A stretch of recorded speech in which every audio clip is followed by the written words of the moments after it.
حضرت مولانا الیاس صاحب رحمۃ اللہ علیہ نے ایک میواتی سے پوچھا قطب بنے گا قطب؟ بولے حضرت کیوں نہیں بنیں گے، ضرور بنیں گے. آج آدمی معمولی عہدے کے لیے مرتا ہے، یہ تو بڑا مقام ہے اللہ کے نزدیک قطبیت کا. حضرت کون سے راستے سے آدمی قطب بنے گا؟ فرمایا ایک راستہ، تیری 24 گھنٹے کی دھن ایک دھن بن جائے. جیسے ایک آدمی ہے، اس کو بیڑی پینے کی عادت ہے، 24 گھنٹے کی دھن اس کی بیڑی کی ہوتی، کہاں سے آئے گی، کیسے آئے گی. سو کر اٹھے گا بھی تو آنکھ بعد میں کھولتا ہے، بیڑی کا ڈبہ پہلے دیکھتا ہے، پہلے بیڑی سلگائے گا، منہ میں رکھے گا، پھر آنکھ کھولے گا میں کہاں ہوں. اور نہ ملے تو اس کو کوئی چیز اچھی نہیں لگتی. یار پان کھانے والے کو پان نہ ملے تو کہے گا یار منہ کا مزہ اچھا نہیں ہے، اور تمباکو کھانے والے کو تمباکو نہ ملے تو اس کی بھی کھوپڑی درست نہیں ہوتی. ہم لوگ گوا میں تھے، 2 ساتھی تھے، کہنے لگے چائے پینے کی ہے. میں نے کہا یہاں تو 10 بجے سے پہلے ہوٹل کھلتی نہیں، ہم کہیں سے چائے لائے. میں نے کہا جاؤ کہیں بھی پیے ہو، کہیں سے بھی چائے لاؤ. اور رات کو 4 بجے بندرگاہ سے جا کر چائے لے کر آئے. جس کی جو طلب کی چیز ہوتی ہے آدمی حاصل کر ہی لیتا ہے. ایسی اس کی 24 گھنٹے کی دھن بن جائے اللہ کے دین کی فکر کی. 24 گھنٹے کی دھن، اٹھتے بیٹھتے چلتے پھرتے کھاتے پیتے ایک دھن ہو اللہ کے دین کی. اے اللہ میں کیا کروں، کس کے پاس جاؤں، کس کو سمجھاؤں، تیری بات لوگوں کی زندگی میں کیسے آئے، لوگوں کی زندگیاں کیسے بنے، تیرا دین دنیا میں زندہ کیسے ہو. اللہ میں اس کے لیے کیا کروں، اس کے لیے سوچتا ہو، اس کے لیے مانگتا ہو. فرمائی یہ دھن تجھے مرنے سے پہلے قطب بنا دے گی. حضور پاک صلی اللہ علیہ وسلم کے صفات میں دائم الفکر ایک لفظ یہ بھی آتا ہے، ہمیشہ فکر مند. یہاں تک کہ اللہ کو یہ بات کہنی پڑی لعلک باخع نفسک الا یکونوا مؤمنین. اے محمد صلی اللہ علیہ وسلم اگر لوگ ایمان نہ لائے تو آپ اپنا گلا گھونٹ لو گے. آپ اتنا کیوں کرتے ہیں، آپ اتنا کیوں بے چین ہوتے ہیں، اتنی بے چینی قوموں کی ہدایت کے لیے.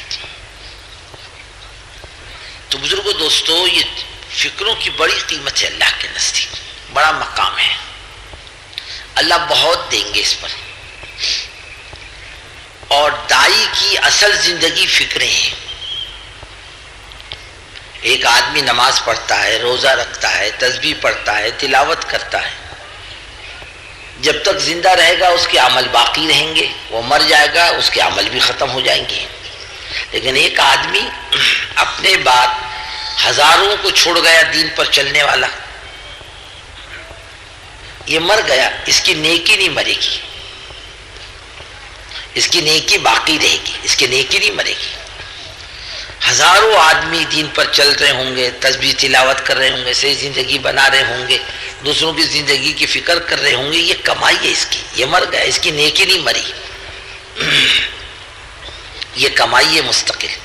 آدمی کی ساری چیزیں چھین جاتی ہیں، بدن کے کپڑے بھی اتار لیے جاتے ہیں، جیب کے پیسے بھی نکال لیتے ہیں، جائیدادیں بڑھ جاتی ہیں، مال بڑھ جاتا ہے، لیکن نیکی کا کوئی وارث نہیں ہوتا. یہ اپنے ساتھ لے کر جاتا ہے اپنی کمائی، اپنی نیکی ساتھ لے جاتا ہے. نیکیوں کو کا کسی کو وارث نہیں چھوڑ کے جاتا کہ اس کے مرنے کے بعد ایمان کا وہ وارث، نماز کا وہ وارث، اور اس کی فلانی نیکی کا وہ وارث. ایسا نہیں ہوتا. چیزوں کا وارث ہوتا ہے، اعمال کا کوئی وارث نہیں ہوتا. یہ اس کی اصل کمائی ہے. یہ اپنی نیکی لے کر جائے گا اور اس کے کام آئے گی اس کی اپنی نیکی. جبکہ سارے رشتے ٹوٹ جائیں گے، اعمال کا رشتہ نہیں ٹوٹتا. اس کے ساتھ قبر میں جائیں گے، لوگ مٹی ڈال کے پیچھے ہٹ جاتے ہیں، یہ تو جانے تیرا کام جانے، آج سے ہمارا تیرا کوئی رشتہ نہیں. لیکن نیکی اس کو چھوڑ کے نہیں جاتی کہ تیرا ہمارا کوئی رشتہ نہیں، تو کہے میں تیرے ساتھ ہوں. اس کے ہوش میں آنے سے پہلے عذاب جھانکتا ہے قبر میں، نیکیاں دھتکاتی، پیچھے ہٹ، مرد مومن ابھی سویا ہے، پیچھے ہٹ. دوسری طرف سے عذاب جھانکتا ہے، وہاں سے نیکی دھتکارتی ہے، پیچھے ہٹ، مرد مومن ابھی سویا ہے. عذاب ٹل جاتا ہے. حساب کتاب کے فرشتے آتے ہیں، ہٹو ہٹو، تو وہ کیا کہتے ہیں؟ اعمال تم اپنا کام کرو، ہم بھی اپنا کام کریں گے، تم اللہ کی طرف سے مقرر ہو، ہم بھی اللہ کی طرف سے مقرر ہیں۔ ضرورت پڑ جائے تو اس کی مدد بھی کرتے ہیں، تعاون بھی کرتے ہیں اس کا، اور آدمی مضبوط ہے اعمال کی لائن سے جواب دے دیتا، میرا رب اللہ، میرا دین اسلام، یہ میرے آقا حضرت محمد صلی اللہ علیہ وسلم ہے، ان کو نہیں پہچانوں گا تو کس کو پہچانوں گا؟ حساب کتاب کے فرشتے چلے جاتے ہیں۔ اب یہ مرنے والا پوچھتا، بھائی صاحب تم کون، تم کون؟ ایمان کہتا میں تیرا ایمان ہوں، نماز کہتی ہے میں تیری نماز ہوں۔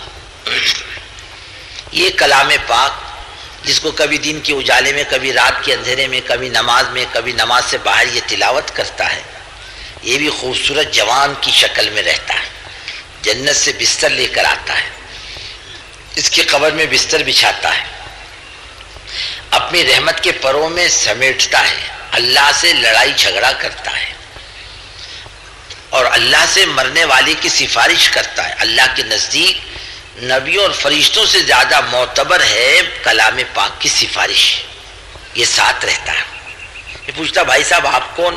میں تیرا کلام پاک ہوں جس کو تو پڑھتا تھا، آج تیرے کو مدد کی ضرورت نہیں ہے، کل میں اپنی وجاہت سے تیری مدد کروں گا، سو جا آرام سے دلہن کی طرح، قیامت تک اب تجھے کوئی جگانے کے لیے نہیں آئے گا، نم کو نومت العروس، پہلی رات کی دلہن کی طرح سو جا، اب تیرے کو کوئی غم نہیں۔ اب یہ پیر پھیلا کے اطمینان سے قیامت تک کے سو گا، اس کو ہم غم کچھ بھی نہیں ہوگا، بلکہ حدیث پاک میں آتا ہے پوری مدت قبر مرد مومن کے لیے، پوری مدت قبر فجر کی 2 رکعت سنت کے برابر ہوگی، اور سب سے ہلکی نماز کون سی ہے؟ یصلی رکعتین خفیفتین، یعنی حضور پاک صلی اللہ علیہ وسلم فجر کی 2 رکعت باوجود نماز کے حریص ہونے کے 2 رکعت پڑھتے، ہلکی پڑھتے، قل یا ایھا الکافرون قل ھو اللہ احد، یہ 2 صورتیں فجر کی سنتوں میں پڑھتے، کتنی ہلکی ہوگی؟ پوری مدت قبر اس کو ایسی معلوم ہوگی جیسے میں نے فجر کی 2 رکعت سنت پڑھ لی۔ جب اس کو ہوش آئے گا تو کہے گا میرے کو اتنا جلدی کائے کو جگایا؟ ارے بابا کائے کا جگہ، تو صدیوں سویا ہے۔ کتنا سویا؟ ایک طالب علم مدرسے میں 8 ذی الحج کو چھٹی ہوئی عید الضحیٰ کی، کہنے کہ میں نے رات بھر کتاب دیکھی ہے اور میں سو جاتا ہوں، میرے کو ظہر کی نماز میں جگا لینا۔ سو گیا، 8 سویا، 9 سویا، کسی نے جگایا نہیں اس کو۔ 10 تاریخ کو عید کی نماز کو طلبہ جانے لگے، او مولوی صاحب، او بھائی صاحب ذرا اٹھو۔ بولے کائی کے لیے؟ بولے عید کی نماز پڑھنے کے لیے۔ جاؤ، میں نے ظہر نہیں پڑھی۔ بولے آج کی عید کیسی نماز پڑھوں گا؟ عید آئے کیسے ابھی تک؟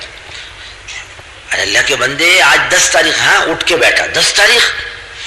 ارے میں 3 دن تک سویا۔ بولے ہاں تو 3 دن تک سویا، تیرے کو کسی نے جگایا نہیں، تجھ کو پتہ نہیں چلا میں 3 دن تک سویا۔ حضرت عزیر علیہ السلام 100 سال سوئے۔ ایک مرتبہ اللہ نے سے پوچھا کیف تحیی الموت، یعنی مرنے والے کو آپ کیسے زندہ کرتے ہیں؟ کہا تم کو اطمینان نہیں؟ کہ اللہ تعالیٰ یقین تو ہے لیکن اطمینان قلب چاہتا ہوں۔ حضرت عزیر علیہ السلام سفر میں تھے، توشہ ساتھ تھا، گدھا سواری کا ساتھ تھا، سو گئے تو سو گئے، گدھا مرا گیا، سڑ گیا،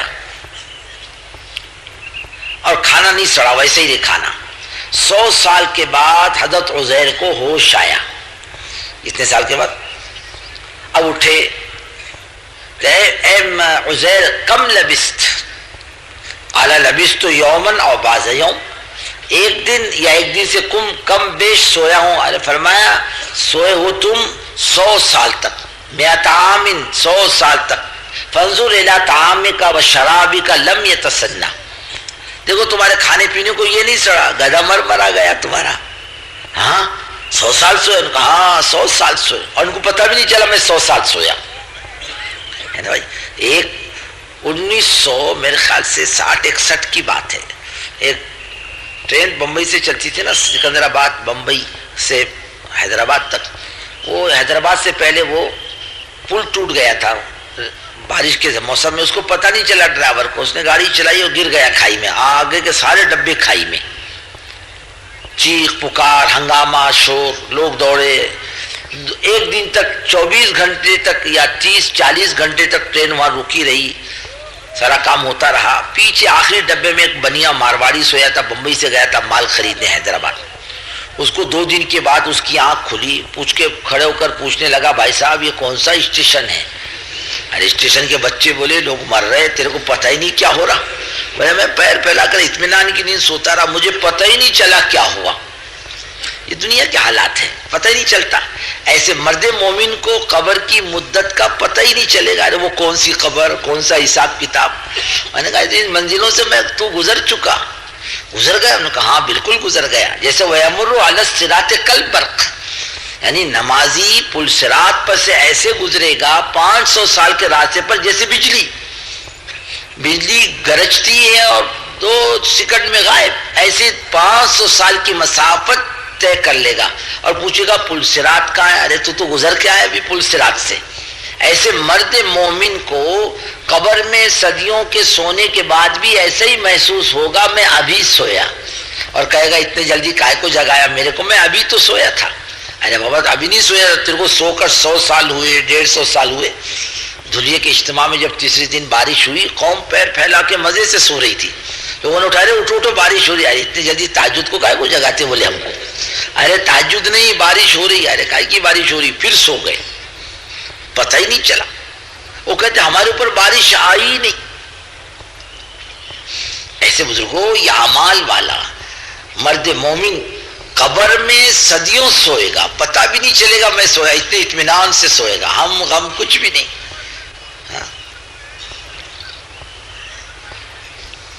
یہ اس کی اپنی زندگی کا مسئلہ ہے, قبر کا قیامت تک کا مسئلہ ہے.